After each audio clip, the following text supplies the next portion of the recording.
بسم الله الرحمن الرحيم. السلام عليكم ورحمة الله وبركاته. لدينا اليوم برنامج حفل لإشهار كتاب كدنا آل الشدفان الوطن والجذور للدكتور زياد محمد الشدفان. نبدأ احتفالنا بالسلام الملكي.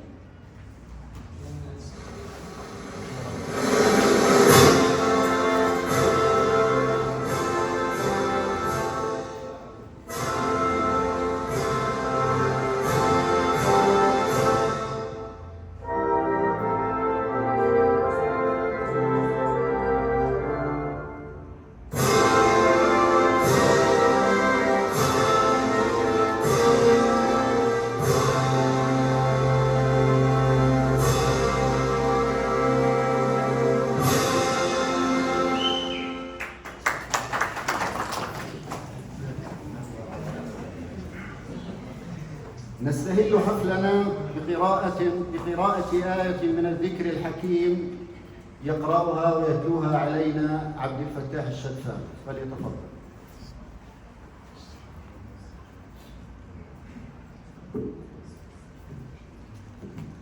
أعوذ بالله السميع العليم من الشيطان الرجيم.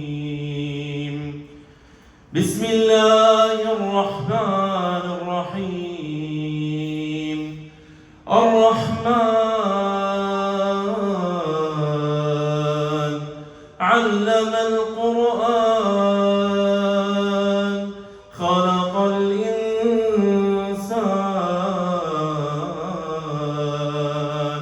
علمه البيان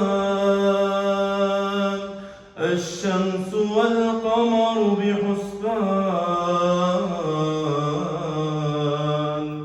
والنجم والشجر يسجدان والسماء رفعها ووضع الميزان ألا تطغوا في الميزان وأقيموا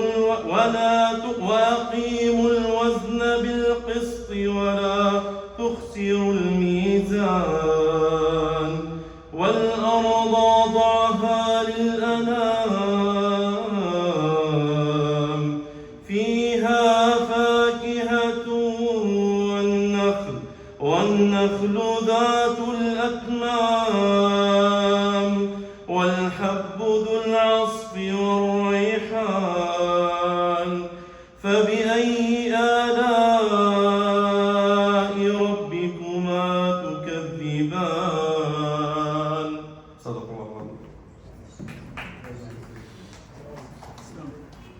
جزاك الله خيرا وشكرا لك يا عبد الفتاح. الحمد لله الذي علم بالقلم، علم الإنسان ما لم يعلم، والصلاة والسلام على سيدنا محمد وعلى آله وصحبه أجمعين.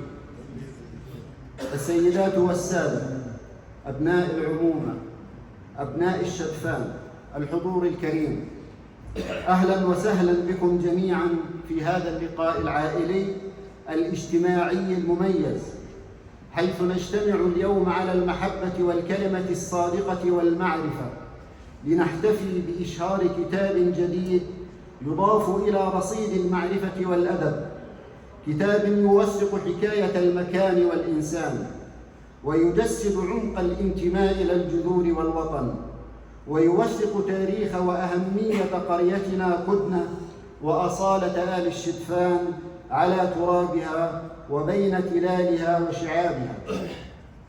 وكذلك نحتفي أيضا بإشهار شجرة عائلة الشدفان، حيث نحتفي بجذورنا وأصولنا بيوم نعيد فيه وصل الحاضر بالماضي، ونوثق تاريخ العائلة العريقة عبر إشهار شجرة العائلة، تلك الوثيقة التي تحمل بين أغصانها أسماء الرجال الذين صنعوا المجد وبنوا الحكاية. واسمحوا لي في هذا المقام، إذ لا يستقيم أن يذكر الوطن دون إرسال تحية لأهلنا في فلسطين، لأهلنا في غزة، تحية ألم وأمل، تحية فخر واعتزاز لرجال حملوا مشاعر الحرية والتحرير، راجين من المولى أن يتقبل شهداءنا ويشفي جرحانا وينصرنا على المغتصبين. الكلمة الآن للسيد الأستاذ عبد الكريم جبر الشدفان رئيس الهيئة الإدارية لديوان آل الشدفان، فليتفضل.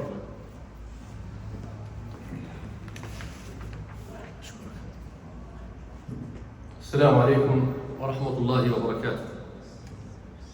بسم الله والصلاة والسلام على أفضل الخلق والمرسلين سيدنا محمد وعلى آله وأصحابه أجمعين.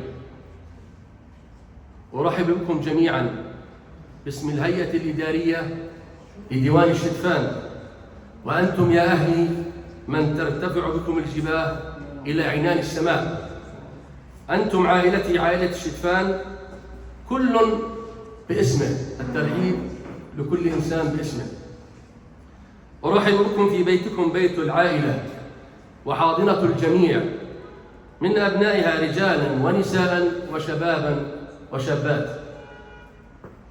هذا البيت الذي بني بسواعد أبنائه وأصبح عنوانا بارزا وشامخا ومستقرا للعائلة ومستقرا للعائلة، ويحتوي الجميع ويقدم ما يستطيع لخدمتهم. أهلي وعزوتي، نجتمع اليوم تكريما وتقديرا وفخرا بما ينجزه رجال العائلة في كل مجال من مجالات الحياة. نجتمع اليوم لنحتفل بإنجاز رائع وجميل، ألا وهو إشهار كتاب هدنة آل الشدفان الوطن والجذور، من تأليف وإخراج أخونا الدكتور زياد الشدفان، عبر جهود امتدت لأكثر من سنة من بحث واستقصاء وجمع لكل المعلومات التي تتعلق بهدنة وبعائلتنا الكريمة، ورجوع إلى مراجع حسب ما أظن تعود إلى قبل 150 عاما،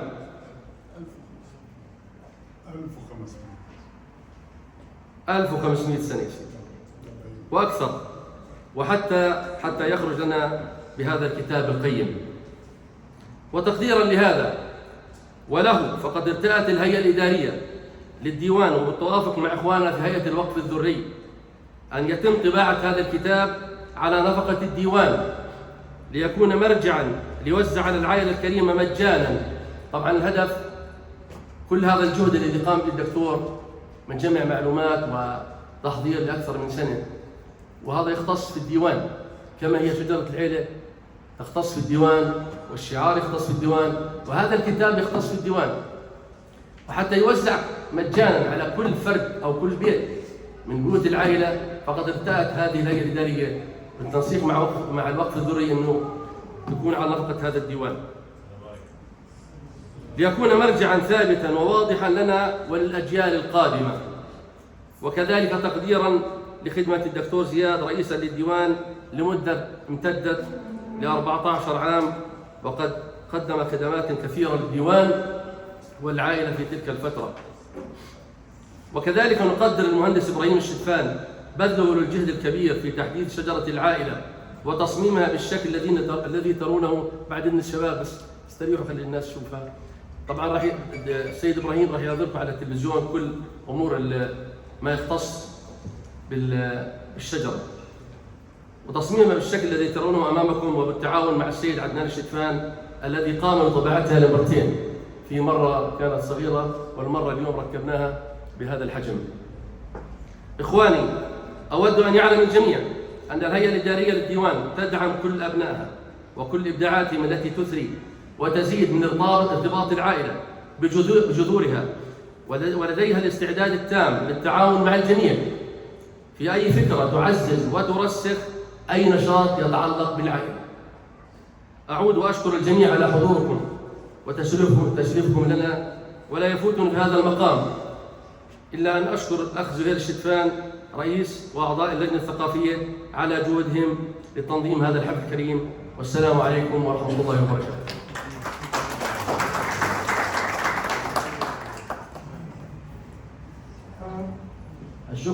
جزيل للأستاذ عبد الكريم على ما قدمه من موجز سريع. والآن مع الكلمة والكتاب. كدنا آل الشدفان الوطن والجذور. يستحضرني درويش حيث قال: على هذه الأرض ما يستحق الحياة. الحمد لله الذي وهبنا الانتماء إلى أرض تحمل الذاكرة والتاريخ، وجعل من الكلمة وسيلة لحفظ الهوية والجذور. السيدات والسادة، نلتقي اليوم في لحظة استثنائية، لحظة توثق فيها الذاكرة ويبعث فيها التاريخ من جديد عبر صفحات كتاب ليس ككل الكتب، بل هو مرآة تعكس ملامح قرية عريقة ووجوه رجال ونساء صنعوا المجد بصمت ونسجوا خيوط الانتماء والهوية عبر الأجيال. كتاب كدنا آل الشدفان الوطن والجذور لمؤلفه الدكتور زياد الشدفان. الكتاب ليس مجرد سرد للأحداث أو توثيق لأسماء، بل هو رحلة في عمق الأرض والوجدان، حيث تتلاقى الحكاية مع الحقيقة. إنه لوحة حب للوطن، توثيق للذاكرة، رسالة أمل للأجيال القادمة بأن الهوية لا تنسى ما دامت تكتب وتروى، ويبعث للماضي ليضيء الحاضر ويلهم المستقبل. كدنا هذه القرية التي احتضنت الجذور وشهدت ولادة الحلم تستحق أن تروى قصتها وأن تحفظ في ذاكرة الوطن. وآل الشدفان الذين حملوا راية العطاء والانتماء يستحقون أن تخلد أسماؤهم في سجل من نور. نحتفي اليوم بكتاب كدنا آل الشدفان الوطن والجذور لمؤلفه الدكتور زياد الشدفان، ابن هذه العائلة الذين يعرفونه، والذي خلف والده المرحوم محمد الشدفان أول رئيس لهذا الديوان. فرأى الدكتور زياد أن يدون ذاكرة القرية وأن يكتب عن الناس والأرض، عن كدنا التي كانت وما زالت عنوانا. نرحب اليوم بمؤلف الكتاب صاحب القلم المبدع والرؤية الواضحة، الذي جمع بين البحث الدقيق والمشاعر الصادقة ليقدم لنا عملاً يلامس القلب والوجدان معا. نعم، وأن الدكتور زياد الذي عمل رئيساً لهذا الصرح الشدفاني العظيم على مدى 14 عاماً، وهو الناشط الاجتماعي الذي ما زال يمثل أبناء عائلة الشدفان في كافة المحافل والجمعيات والمنتديات والتجمعات لأبناء محافظة الخليل. فهو عضو المجلس الأعلى لمجلس عشائر محافظة الخليل، وهو عضو المكتب التنفيذي للتجمع العام لمحافظة الخليل، وهو عضو جمعية خليل الرحمن الخيرية، وعضو اتحاد الكتاب والأدباء الأردنيين، وأمين سر جمعية ملتقى سماء الثقافة، وهو عضو هيئة إدارية لجمعية المنبر الثقافي، وهو عضو المجلس المركزي وعضو احتياطي للمكتب التنفيذي لحزب الإصلاح والتجديد الأردني حصاد. هذا بالإضافة إلى عضويته في نقابة الصيادلة الأردنيين، واتحاد الصيادلة العرب، واتحاد منتجي الأدوية الأردنيين، والاتحاد العربي لمنتجي الأدوية، ومجلس أمناء كلية الصيدلة في جامعة البتراء سابقاً. فليتفضل الدكتور زياد مشكوراً ليحدثنا عن تجربته وعن هذه الرحلة الجميلة بين الوطن والجذور. فليتفضل.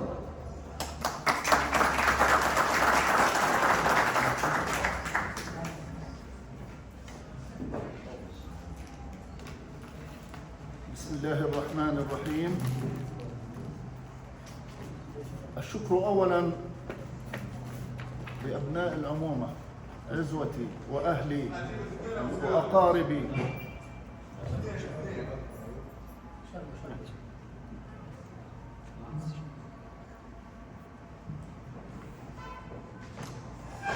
والشكر لأخي ميسرة على هذه التقدمة التي فاقت توقعاتي ولامست قلبي.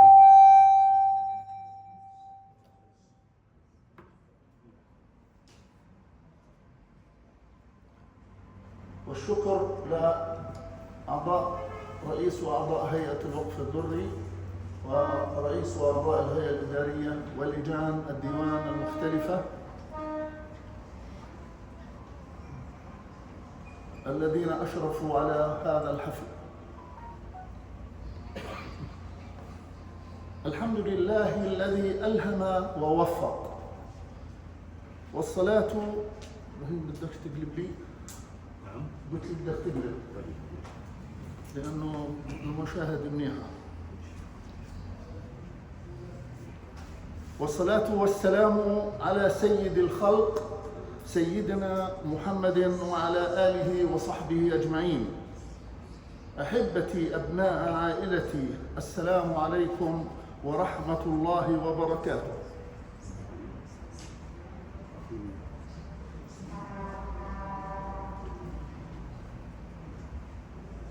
هذا الكتاب أهديته إلى أرواح أمواتنا من جميع أبناء عائلة الشدفان، عليهم الرحمة وعلى أرواحهم الطاهرة المغفرة وإلى جنات الخلود.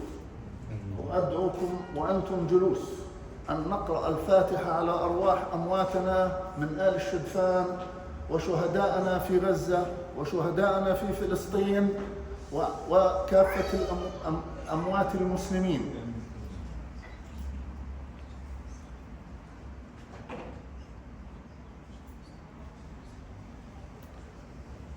منوها إلى أن تسمية هذا الكتاب كدنا بعدين آل الشدفان الوطن والجذور.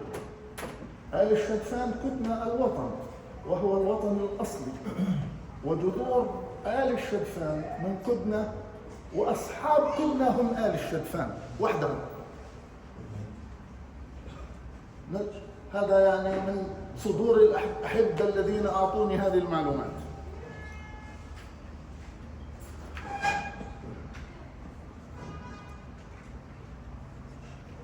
في هذه اللحظة التي طالما حلمت بها، لحظة إشهار هذا الكتاب المتواضع،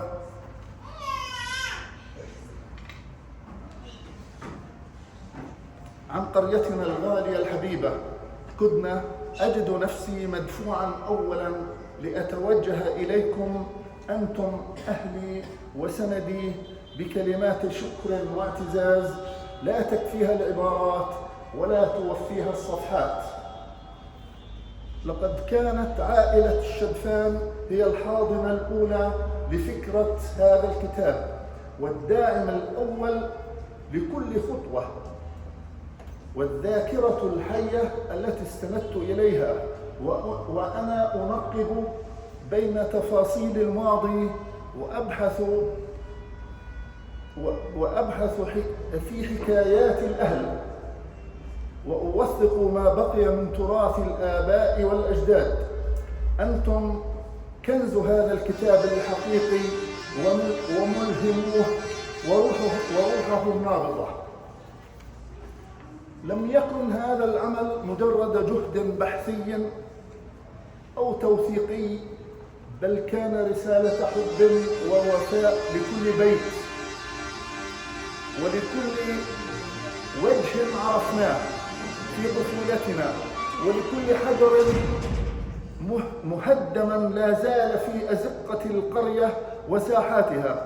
وكم كنت أشعر بالدفء والفخر وأنا أدون الحكايات التي سمعتها ودونتها من صدور كبار أبناء عائلتنا، وخاصة مواليد البلد، بكل ما فيها من بساطة وكرامة وعزة. هاي صورة هؤلاء آل الشرفان، هؤلاء هم الشرفان حياهم الله. أتقدم بخالص عبارات الشكر والتقدير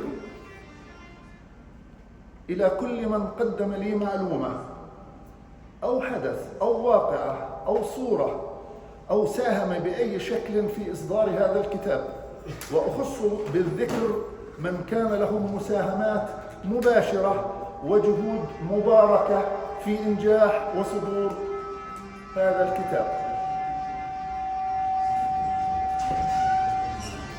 الشكر أولاً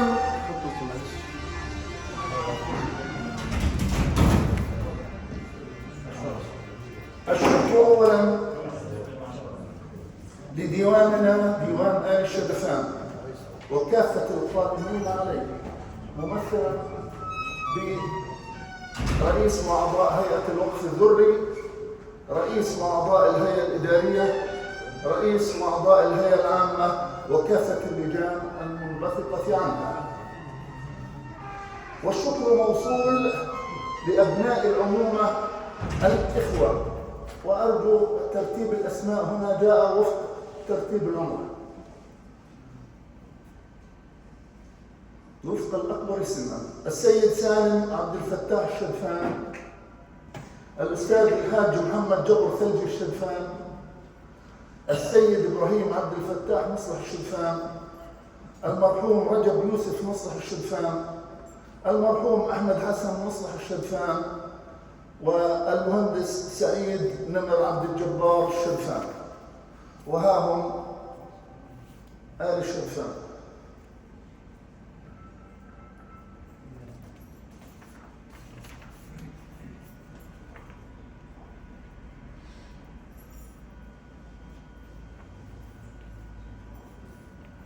في هذا الكتاب، إن هذا الكتاب هو لكم ومنكم وعنكم، فإن أحسننا فيه فمن الله، وإن قصرنا فالعذر في محبتكم التي وسعتني دوما. يعني ربما يكون في نسيان وأشياء، اعذروني. لكم كل الحب والتقدير، وأسأل الله أن يجمعنا دائما على الخير، وأن يبارك فيكم وفي ذرياتكم، وأن تبقى قريتنا عامرة بذكراكم الطيبة. الكتاب سيكون بين أيديكم جميعا، لكن هيك يعني فكرة الكتاب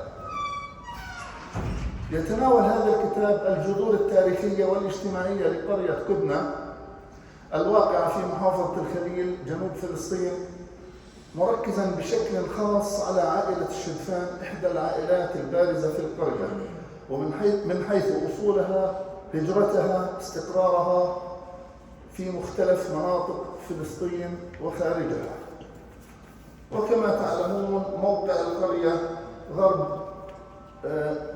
شمال غرب مدينة الخليل، وهجرت قسرا عام 48، واحتلت أراضيها من قبل الاحتلال الصهيوني الإسرائيلي، وأقيم على جزء منها مستوطنة بيت مير. وها هي قريتنا تحفة متوسطة القرى محافظة الخليل كما تشاهدون، اللون الأحمر. هاي خارطة لقرى محافظة الخليل، وستجدون خارطة في الكتاب فيها القرى المهدمة التي احتلت بعد قرار التقسيم سنة 1947 موضحة ومشروعة. أما محاور الكتاب الأساسية فهي أولا تاريخ كدنة وأهميتها التاريخية. يعود تاريخ كدنة إلى العصور الكنعانية، كما ذكرت كدنة في العديد من الوثائق منها العثمانية، وأقدم وثيقة عثمانية حصلت عليها كانت هذه الوثيقة صادرة عام 1560 ومنشورة في الكتاب راح تشوفوها، وهي مذكور فيها الصورة كيف استأجروها الأتراك في هذه الوثيقة. بديش أحكي كثير يعني أنتم راح تدخلوا على الكتاب. وهناك أبحاث توراتية عن فلسطين نشرت في نيويورك، الوثائق مصورة في الكتاب. وهي إحدى الوثائق حبيت أحطها قدامكم. هاي إحدى الكتب اللي بنصها الإنجليزي تحت، بس أنا حبيت أحط العربي شو مكتوب عن قريتنا.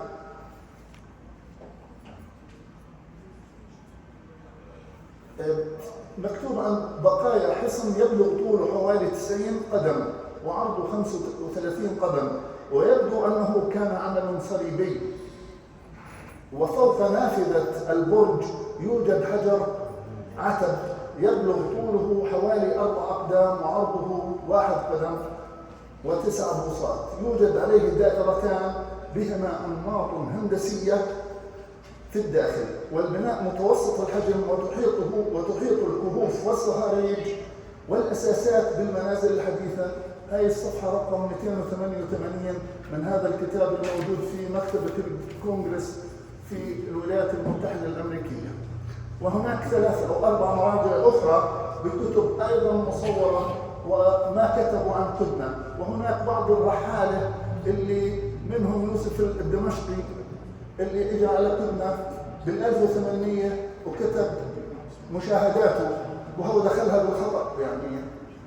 ووثائق أخرى تؤكد سواء من الوثائق أو مما سمعناه بأن كدنا تقع على الطريق ما بين تفضل في سور في كدنا معروف، وهذا السور بيبدأ من قلعة بيت جبريل بيمتد لكدنا وبيمتد هذا السور إلى عكا. كانوا عاملينه حصن. أرادوا كدنا ستجدوها يعني بشكل واضح وكيف ملكيتها ولمين حسب ما رواه لي الحج محمد جبر وأخونا الكبير أبو رائد سالم الشرفان، ووثقناه يعني كما جاء منهم. والحقيقة أنه جلسنا عدة جلسات عديدة معهم لنأخذ هذه المعلومات. هاي خارطة أيضا، هاي خارطة للبلد كانت مرسومة بيد المرحوم رجب يوسف مصلح، وكانت على ورقة فأعطيناها لحد مصمم، واستطعنا أن نوصل إلى تقريبا هاي المناطق كدنا. الدور مش احنا عملناها، موجودة بالكتاب. خارطة البيوت فيها شوية لخبطة، موجودة كما هي لكنه واضحة وبترجعوا بتشوفوها. وهي الخارطة أيضا موجودة بالكتاب، بتشوفوا تقريبا يعني مناطق البلد بشكل أساسي. وهي الصور يعني أيضا في الكتاب أخذناها من أبو فادي المهندس سعيد الشرفة. هناك أحداث تاريخية ذكرت في الكتاب عن معركة أجنبين، وأن كنت أنا عندما زرت البلد عدت إليها في اليوم التالي لأني تأكدت من السهول الممتدة ما بين عجور وبيت جبريل، هذه السهول الكبيرة اللي التقى عليها الجيشان. الجيش لا يمكن أن تكون معركة أجنبين صارت في هذه القرى ومش موجودة بكدنا، ما يكون ما بين هذه القرى، والسهول أصلا في كدنا اللي وقعت عليها المعركة. فأنا جمعت المعلومات ومشاهدات ووضعتها تقريبا يعني بموقع، وحددنا موقع معركة أجنبين اللي صارت في بلدنا. ومن أهم معالم القرية راح تشوفوها البئر والبد والمعصرة الزيتون والمقامات وبئر القوس والحارة. ولقد أتحفني أبو رائد بمعلومات جيدة وواسعة ودقيقة عن الحارة الباب، الشباك، الحجارة، وين كان يلعب، وين كان ينام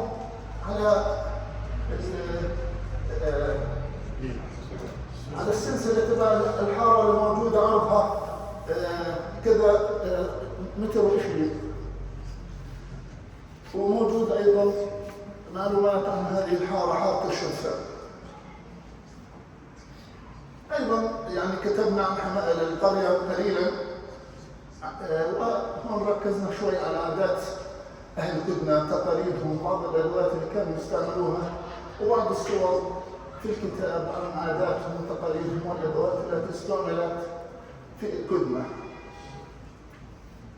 بعدين رحنا شوي إلى كيف احتلت كدنة، فرجعنا إلى مشاهدة عينية من أخونا أبو رائد سالم عن معركة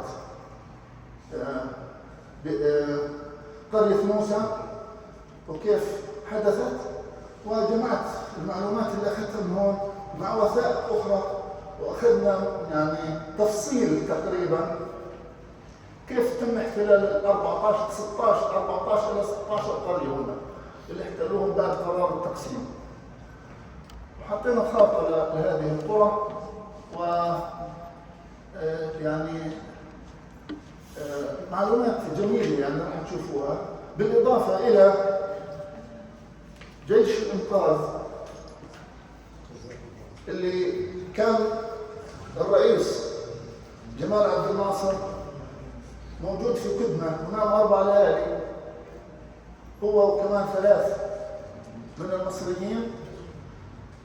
كان هدفهم تأسيس جيش إنقاذ لتحرير أو لاستعادة الأراضي المغتصبة، وكانوا يأخذوا من كل بلد مجموعة من الشباب المتحمس القوي من كل القرى، إلى أن تم تأسيس جيش الإنقاذ، ودعموه بجيش كان طبعا الجيش المصري جاي حوالي 20,000 مقاتل، جيش من السعودية، جيش من العراق، لبنان، قليل بالمئات. فهذا جيش الإنقاذ راح يكون موجود أيضا مشان نتعرف يعني شو اللي عملوه، وأهم ما صار في الموضوع تقسيم 47 وكيف تم، وشو الأراضي اللي كانت لليهود في 47 وكيف كبرت وصارت في 48، وكيف جابوا الكونت برنادوت اللي كان رئيس بلدية السويد في ذلك الوقت، جابوه مشان تطبيق قرار التقسيم 47.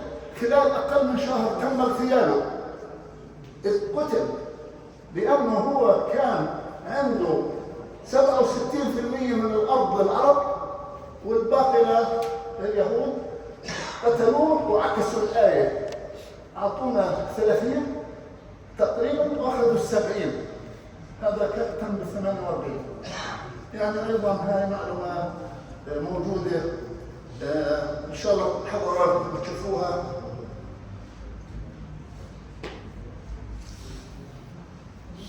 الهدف كان من الكتاب حقيقة تخليد ذكرى قرية كدنة المهدمة. البروعة كدنة ما بشوفش فيها إلا شوية إحجار، بس إحجار يعني إحجار بيوتنا هاي كلها. تأكيد على حق العودة، توثيق سيرة عائلة الشرفان كمثال على العائلات الفلسطينية التي حافظت على جذورها وهويتها رغم التهجير والشتات. تخليد ذكرى المرحومين، وعملت تقريبا صور وتاريخ وفاة لأبناء وبنات الشرفان. المعلومات اللي حصلت عليها للذكور شبه كاملة، أما الإناث ففي بعضها ناقص عندي من سنة 1920. هذا الكتاب يوثق الناس اللي توفوا من سنة 1920، يعني تقريبا قبل 105 سنين. احنا عارفين أبناء الشرفان امتى توفوا حسب ترتيب وفاتهم. وأخيرا بشكركم وبشكر اهتمامكم، وأرجو أن هذا الكتاب يعجبكم ويكون وثيقة في بيوتنا إلنا ولأبنائنا وأبناء أبنائنا. أهلا وسهلا فيكم جميعا.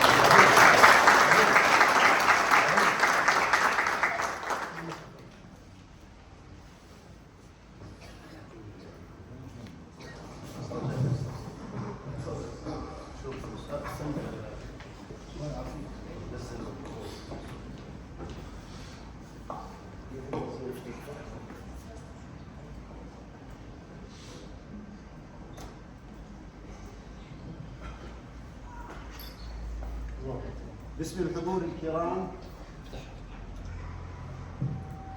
باسم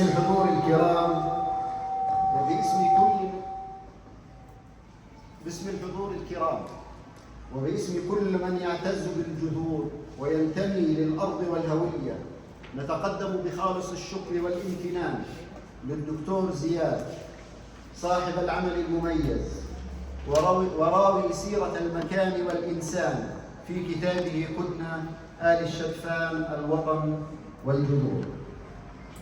حقيقة لقد أبدعنا دكتور زياد في توثيق تاريخ يفيض بالانتماء وسرد ذاكرة تنظر بالوفاء للوطن وللعائلة، فكنت باحثا لؤوبا ومؤرخا أمينا على الكلمة والحدث، ورافدا معرفيا تنهل منه الأجيال. دمت منارة للفكر، وفقك الله تعالى في مسيرتك العلمية والإبداعية، وجعل هذا الكتاب لبنة أخرى في صاح ذاكرة الوطن. والآن سيقدم لنا المهندس إبراهيم موسى الشدفان ما توصل إليه من تصميم وإعادة وتحديث لشجرة عائلة الشدفان، مشكورا على جهوده الدؤوبة في خدمة أبناء عمومته أبناء الشدفان وفي خدمة ديوان الشدفان عامة. إن شجرة العائلة ليست مجرد أسماء وأجيال، بل هي رمز انتماء واعتزاز وذاكرة حية تسكن القلوب. فليتفضل المهندس إبراهيم مشكورا.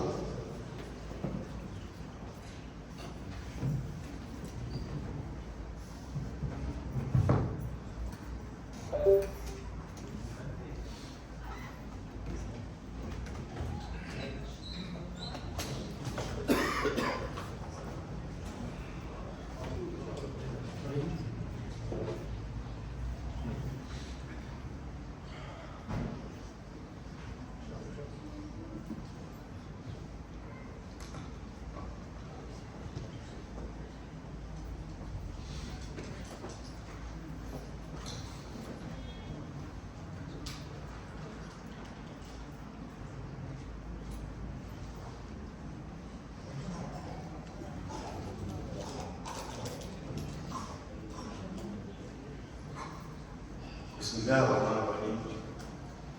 الحمد لله الذي جمعنا على المودة وصلة الرحم، والصلاة والسلام على سيدنا محمد وعلى آله وصحبه أجمعين. أيها الحضور الكرام، يسعدني في هذا اليوم المبارك أن أقدم أمامكم الشعار الجديد لديوان آل الشدفان وشجرة العائلة في عدتنا الجديدة. نبدأ مع الشعار. أود أن أشكر السيد يوسف رجب على مبادرته الجميلة في تحديث الشعار وفي عمل التغيير حتى نواكب النمط الجديد للحياة والتصاميم والأمور هذه. طبعا يجسد الشعار قيم العائلة ووحدتها بروح حديثة تعبر عن مصالحنا وتطلعاتنا للمستقبل. هذا الشعار ليس مجرد تصميم، بل هو رمز لهويتنا ورسالة تعزيز التواصل والتكافل بين أبناء العائلة والمجتمع. يعبر رمز الثلاث أشخاص عن العائلة والتواصل بين الأجيال. السنبلة سنبلة القمح الذهبية ترمز إلى الخير والعطاء والبركة. أما ما يجسده العالم الأردني هو انتمائنا واعتزازنا بالمملكة الأردنية الهاشمية وتوجهنا فيه. هذا هو الشعار الجديد الذي كنا نقسمه مؤخرا بمساعدة وفكرة الأخ العزيز يوسف رجب. كل الشكر والتقدير. الآن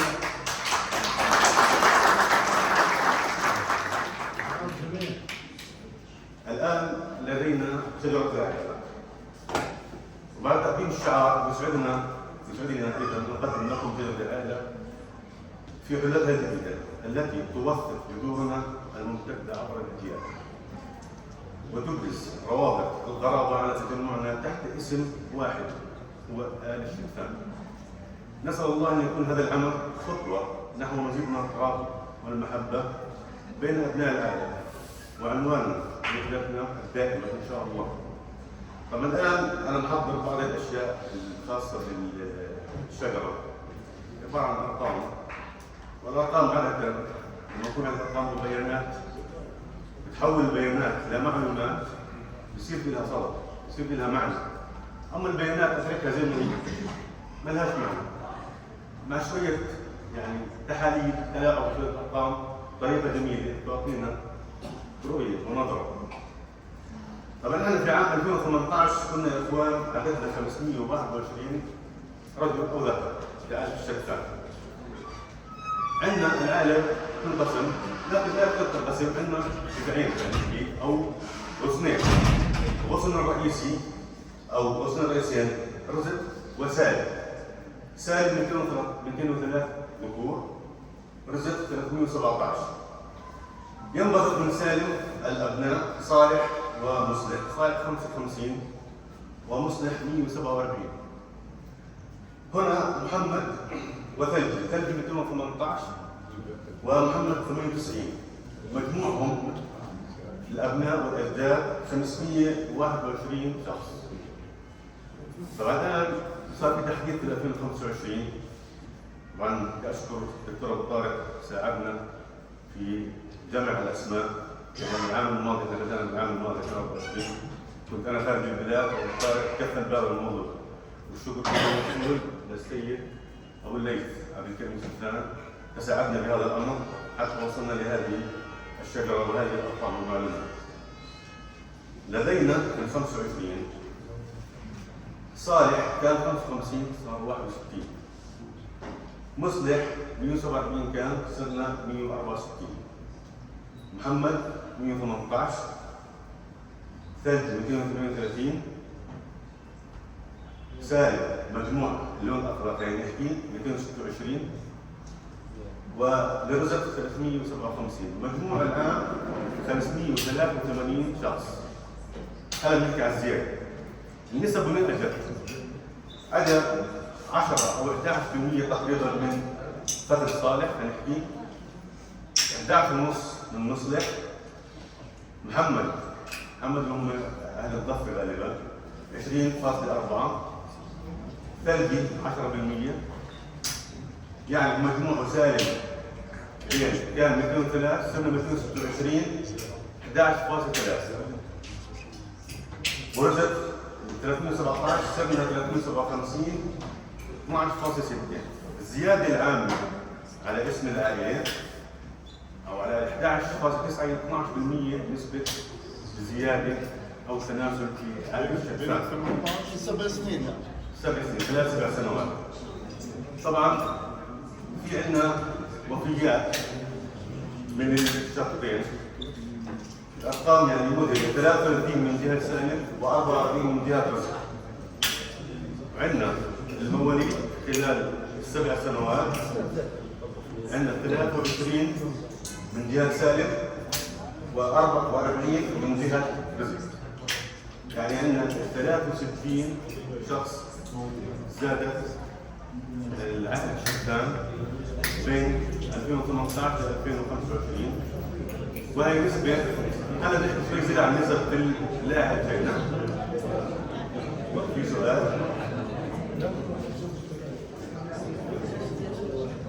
طيب عدد الاشخاص والذكور المقيمين بالاردن 461 وفلسطين 112 اي بما نسبته 23.60 يعني ربعنا موجود في فلسطين. وانا لو انتم دول ثاني حتى نجيبهم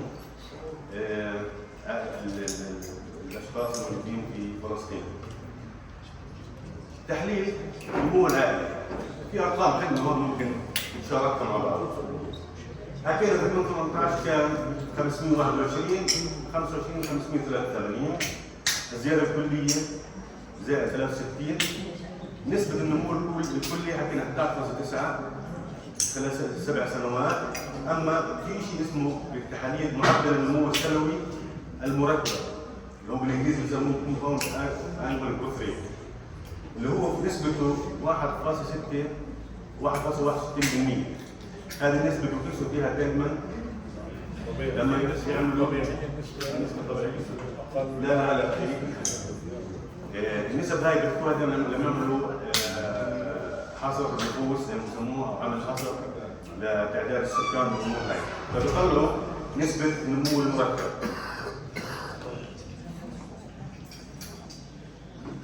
تحليل مختصر. معدل نمو عائلة الشبان 1.61 سنويا، نمو ايجابيا ومستداما حسب المقاييس الديموغرافيه. المقارنه معدل النمو السكاني في الاردن في نفس المده 1.38 وفق دار الاحصاءات العامه الاردنيه. يعني انا كمجتمع شتفاني نحكي نسبه النمو عندنا اعلى نسبه النمو في الاردن. هم طيب. نعم.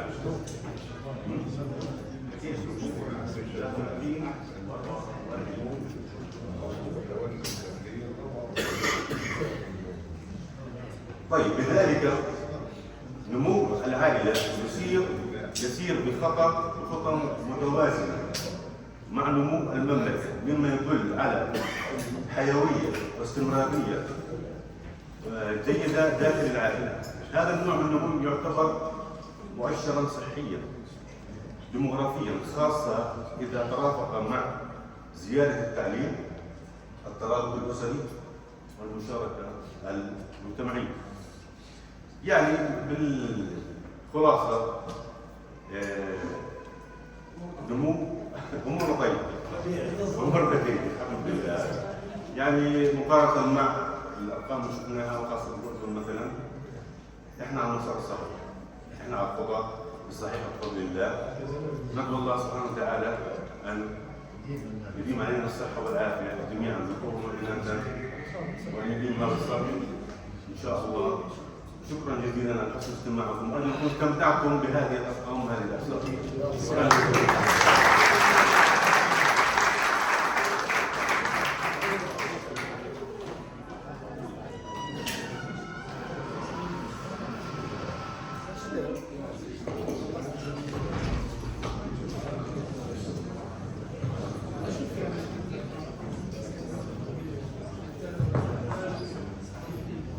الشكر كل الشكر للمهندس إبراهيم الشرفان على هذا العمل الرائع وعلى هذه الجهود الجبارة، وشكرا جزيلا لك مني شخصيا لأنك طمنتني بأننا نسير على درب النمو السكاني بشكل جيد.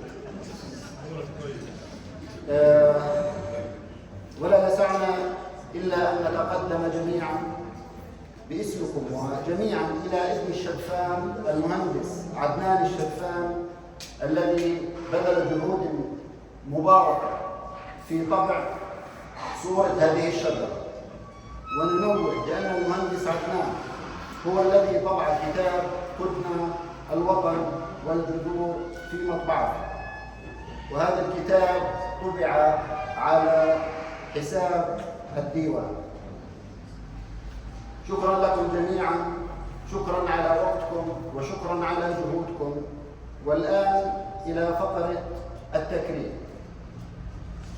بس ممكن أضيف شغلة صغيرة، أنا نسيت أضيف شغلة عفوا دقيقة بس. في نمط لقراءة الشجرة. خليني بس استعرض صورة شجرة دقيقة، لأنه قراءتها لها نمط معين حتى ما نفرق.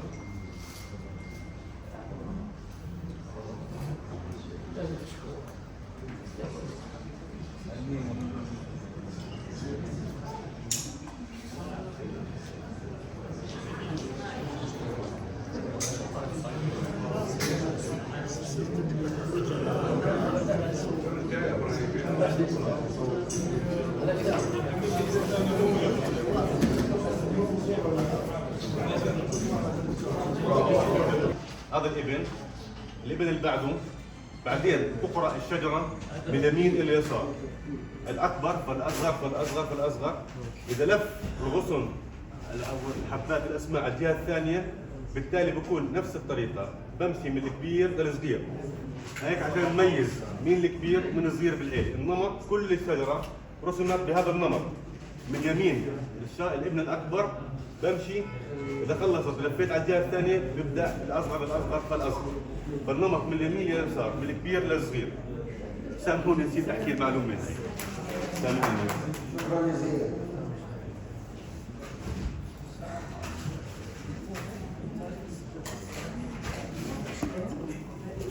نعود معكم إلى فقرة التكريم. أهدى الدكتور زياد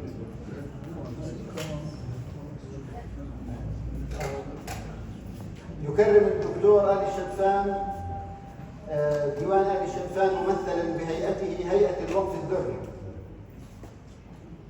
يعني هذا درع تكريم للديوان بهيئاته جميعا،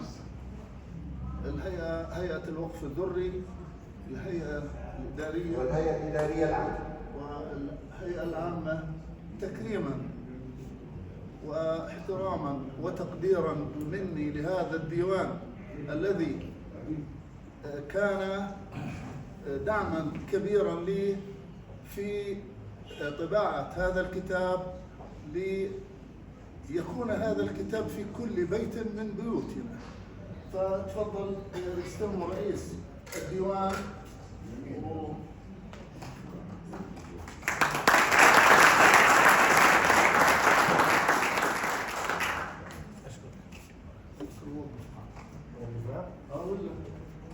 يكرم الدكتور زياد السيد سالم عبد الفتاح الشدفان تقديرا وعرفانا لجهوده الكبيرة وما قدمه من أحاديث ووصف ومشاهدات، وكانت إضافة نوعية للكتاب.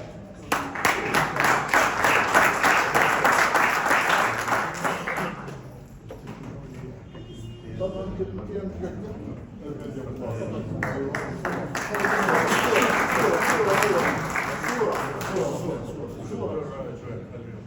بس خذ الصورة أولا.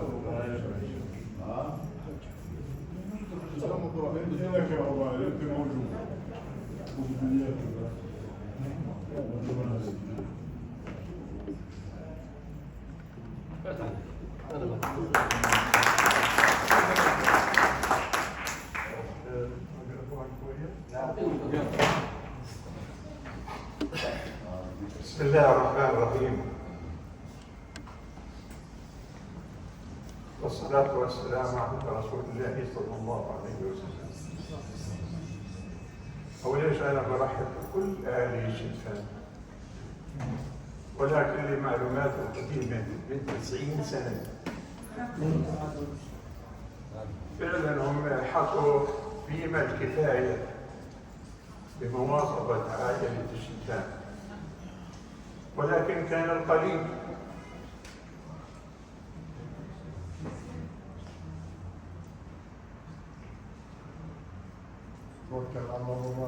لأنه دار الشدفان أقوى من هيك وأحسن من هيك، وكانوا رجال معروفين لدى منطقة الخليج،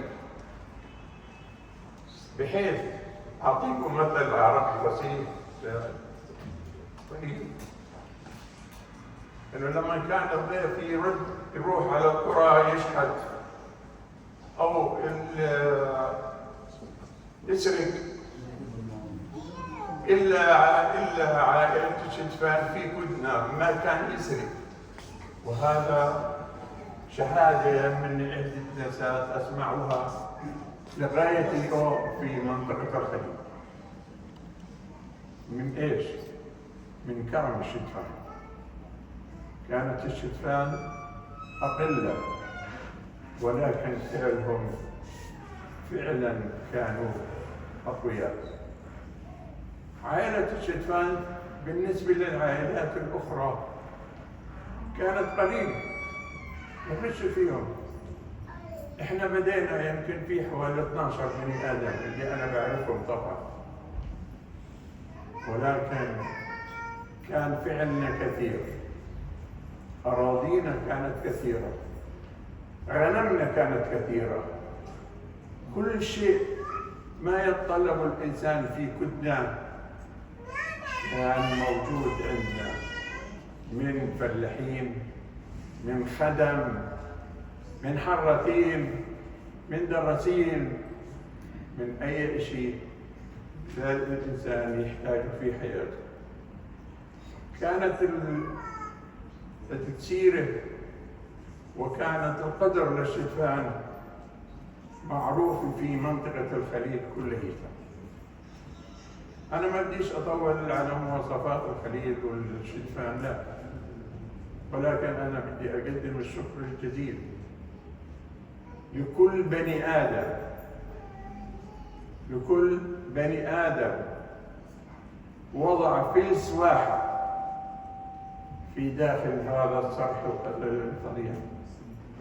وأنا أتمنى في حياتي أن أشوف أهل الشتفان يد واحدة وكلمة واحدة وعز واحد، وأن يتكبر. نحن بقينا 7 8 9 10 من دار الشتفان، ولكن اليوم صرنا بالمئات، والحمد لله رب العالمين أعطانا كل شيء. توجد في عائلة الشتفان الأساتذة والمعلمين والدكاترة والمهندسين ومن ذوي العلم العالي، وهذا فخر إن لكل أب قدم لابنه يوصل لهذه الدرجة ويعلي صوت كلمة الشتفان في العلم والمعرفة. والحمد لله رب العالمين. احنا طول حياتنا، او بديش اقول ان انا في 90 سنة اللي عشت فيها كانت عائلة الشتفان هي رمز الكرامة ورمز العزة ورمز كل ما يتوصف الإنسان من في منطقة الخليج. أول ما أجى الجيش المصري على الخليل سكن في حارة الشتفان.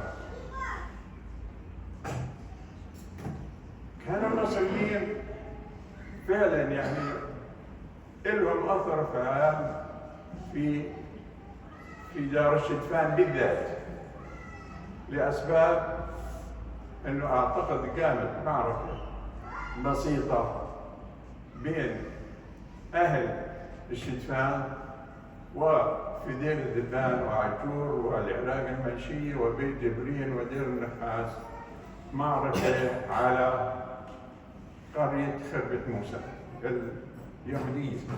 هي أول أساس الحجر، الأساس اللي وضع في بلدنا أو في منطقتنا اللي هي شجرة اليهود.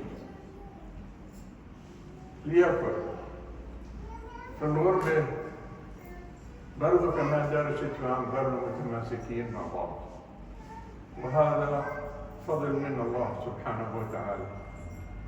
وكذلك أنا أتمنى قبل ما أنا أموت أن كل بني آدم وصل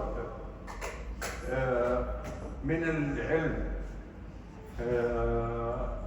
فضل أو تعليم إنه ما يخفي للشتفان، يبين لعلمه، لمبادئه، لضميره، لكل شيء، حتى أن نتماسك كلنا مع بعض. وبرضه كمان أعيد الكرر الثاني، أشكر كل إنسان قدم لهذا المكان فلس واحد. زيادة على ذلك أنا أشكر الأخ زياد. الأخ زياد قد ما أشكره أو قد ما أحكي عنه بظل قليل عليه، لأسباب أحكيها بكل صراحة. أول شيء نحن كدنا معروفين إن دار الشتفان 10 أشخاص، ولكن عمي عبد صالح الله يرحمه كان قائدهم، كان معرفته أكثر من أي واحد في الشتفان موجود. وعلى هذا الأساس استلم حاجة اسمها مش لأول مرة، لثالث مرة تقريبا، اللي هي المختارية، وصار المختار على كدنا لغاية ما خرجنا من كدنا. أنا بشوف لزياد البيئة والقيم والمبادئ أكيد من سيده، من أبوه، من سيده، من أبوه. سيده كان مختار العيلة، يستقبل أي بني آدم في منطقة الخليل، من الجعابرة، من دار العجة، يعمل اللي هو ما يتمنى. وراح عمي عبد صالح الله يرحمه وأجا ابنه محمد الله يرحمه ويغفر كمان، ما قصر في الواجب. أنا بدي أعطيكم بس نخبة بسيطة جدا. محمد الشتفان أول واحد كان يدرس أو يقرأ أو يفك الخيط الكتابة في تقريبا من، خلينا نقول، من كدنا كلها. هو محمد الشتفان. محمد الشتفان خلف زياد ما قصر في الواجب اللي هو موجودين احنا فيه بهذه القاعدة، وأنا أقدم له الشكر الجزيل، والحمد لله رب العالمين الذي أعطانا إياه. أنا بتمنى لكل أولادي وكل أهلي وكل إنسان متعلم ما يخفي أي شيء في قدرته أن يتقدم بكل شيء لتكبير هذا المكان، لوضع هذا المكان، حتى أن نحفظ كلمة الشتفان إلى مدى البعيد.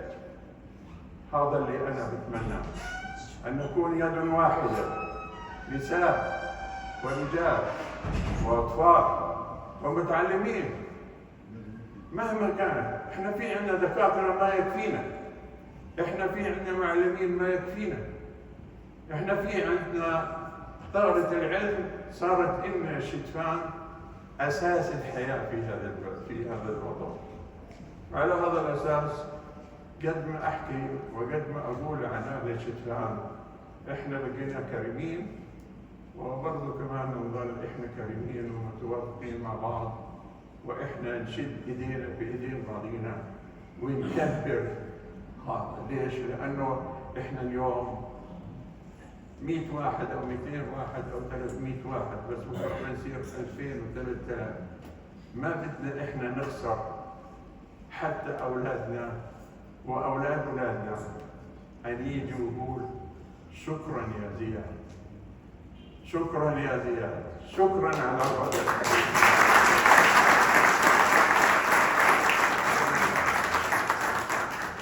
هذه إلا شهادة إبداعية من ابن عمنا الحبيب وأكبر رجالات العائلة، شهادة في آل الشتفان جميعا.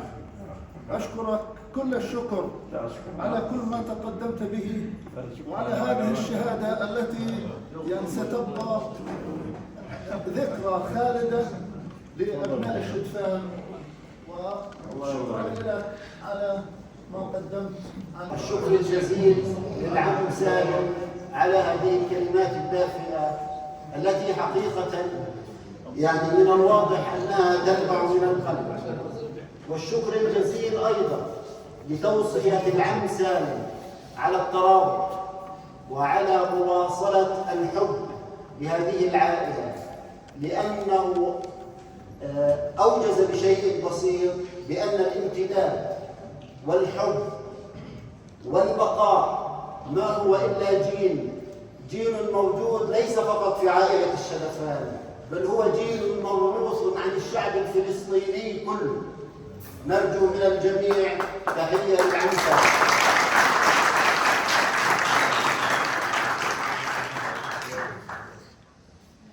والآن يكرم الدكتور زياد الشدفان السيد محمد جبر الشدفان تقديراً وعرفاناً لجهوده الكبيرة وما قدمه من أحاديث ووصف ومشاهدات، وكانت إضافة نوعية للكتاب.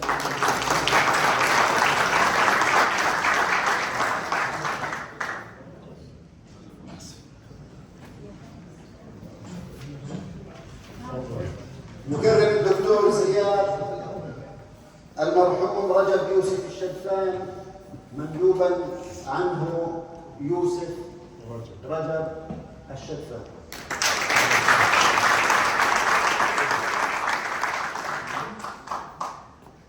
الله يعطيك العافية. جهود والدك والفيلم المصور عن قرية كدنة كان جزء كبير، أخذنا منه صور عديدة صحيح غير واضحة تماما، ولكن عدم وضوحها أعطى للكتاب عمق وقيمة تاريخية.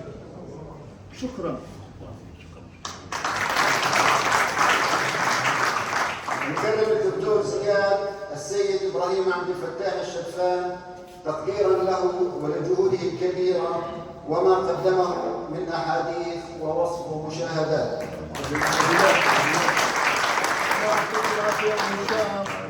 الله يبارك فيك. جهودك طيبة كانت معنا ومباركة إن شاء الله. خير إن شاء الله يا رب للعائلة كلها.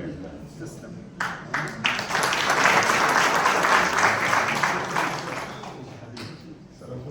يكرم الدكتور زياد المرحوم أحمد حسن مصلح الشدفان مندوبا عنه محمد مصطفى.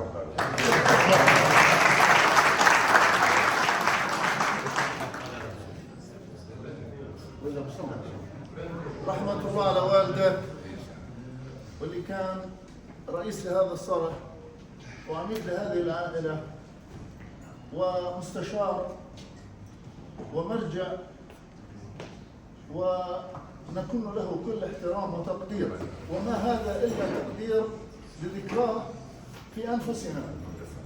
وحقيقة أنا يعني أخذت من مشاهداته لما زار البلد هو وأبو هشام وبعض الصور، وربما في بعضها في الكتاب وكتبنا عنها الشيء القليل صحيح لأنهم الله يرحمهم، لكن ذكرهم أبو محمد خالد عنده.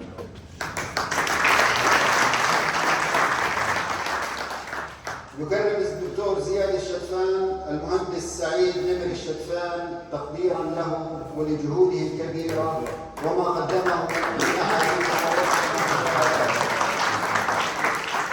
أبو فادي خطأ معي كافة الخطوات، كل الحركات، عند الحج محمد جبر، عند الأخ الكبير عميد عائلتنا أبو رائد السيد سالم، وأيضا في مشاهداتنا الأخرى. ولا ننسى كان معنا في كثير من المواقع الكابتن رئيس الديوان عبد الكريم أبو ليث، وجلس معنا أكثر من جلسة، وكان يعني أيضا دعم معنوي لنا في هذا. شكرا أبو فادي. والآن نكرم ديوان آل الشدفان الدكتور زياد محمد الشدفان تقديرا له وعرفانا لجهوده في تأليف وجمع وتوزيع هذا الكتاب. شكرا.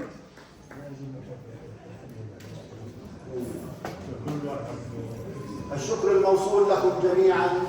شكرا على وقتكم وشكرا على جهودكم.